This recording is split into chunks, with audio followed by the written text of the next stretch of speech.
Assalamualaikum warahmatullahi wabarakatuh. Mga minamahal kong kapatid sa pananampalatayang Islam, ang kahusayan ay kabilang muna sa mga katangian ni Allah subhanahu wa ta'ala.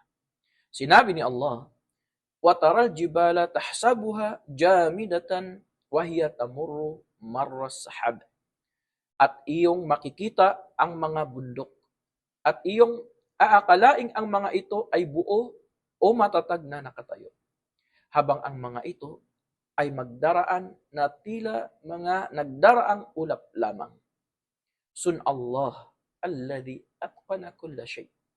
Ito ay kabilang mula sa mga nilikha ni Allah subhanahu wa ta'ala, na kung saan ginawa ni Allah subhanahu wa ta'ala ang lahat ng anumang bagay o ang lahat ng kanyang mga nilikha sa pinakamahusay at pinakaganap.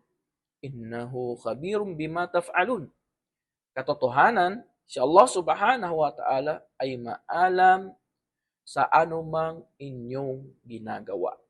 Sa hadith na iniulat ni Imam Muslim, sinabi ng ating mahal na propeta Muhammad sallallahu alaihi wasallam, Inna Allah katabal ihsana ala kulli shay. Katotohanan, si Allah ay nagtalaga ng kahusayan o pinakamabuti sa lahat ng anumang bagay. Mga minamahal kong kapatid sa pananampalatayang Islam, ang pagpapahusay o pagpapabuti sa bawat gawain ay dapat maging komprehensibong prinsipyo para sa lahat ng aspeto ng ating buhay. Maging may kinalaman sa ibada, pagsamba natin kay Allah, o may kinalaman sa mga makamundong gawain. Ang isang doktor, nurse, engineer, pinuno, at sa lahat ng larangan ng trabaho ay dapat ipakita nila ang kahusayan sa lahat ng kanilang mga gawain.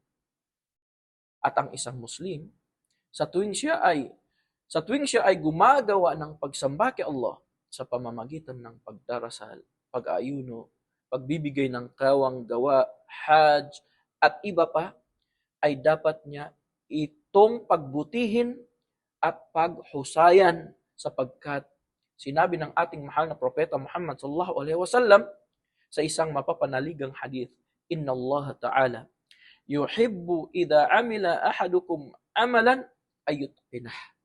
Katotohanan, ang kataas-taasang Allah subhanahu wa ta'ala ay iniibig niya ang isa sa inyo na kapag gumagawa ng isang gawain ay kanya itong ginagawa sa pinakamahusay at pinakamabuting paraan.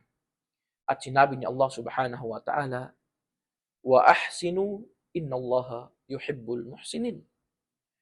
At paghusayan ninyo ang paggawa ng kabutihan.